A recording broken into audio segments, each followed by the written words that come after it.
کسی بہن نے سوال لکھا ہے، میں آج اعتکاف بیٹھنا چاہ رہی ہوں لیکن مجھے بتایا جا رہا ہے کہ صرف طاق راتوں میں ہی اعتکاف بیٹھا جا سکتا ہے، برائے مہربانی رہنمائی فرمائیں، کیا میں آج اعتکاف بیٹھ سکتی ہوں؟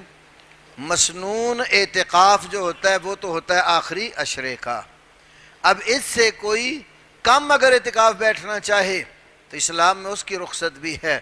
صحیح بخاری میں بھی حدیث ہے اور بھی کتابوں میں، حضرت عمر رضی اللہ تعالیٰ عنہ نے نبی کریم صلی اللہ علیہ وسلم سے کہا، میں نے نظر مانی کہ میں ایک دن کا اعتکاف کر لوں، فرمایا اوفِ بنظرک، اپنی نظر پوری کر اور ایک دن کا اعتکاف کر لے۔ تو آپ نے یہ قید نہیں لگائی حضرت عمر کو کہ طاق رات آئی تو پھر بیٹھنا، جتنا وقت آپ کو نصیب ہو جائے، دن ہو رات ہو، ایک ہو دو ہو چار ہو، آپ عبادت کے لیے اللہ کے گھر میں بیٹھ جائیں، تو اس کے لیے طاق کی کوئی شرط نہیں ہے۔ آج بیٹھنا چاہتی ہیں آج بیٹھ جائیں، کل بیٹھنا چاہتی ہیں کل بیٹھ جائیں۔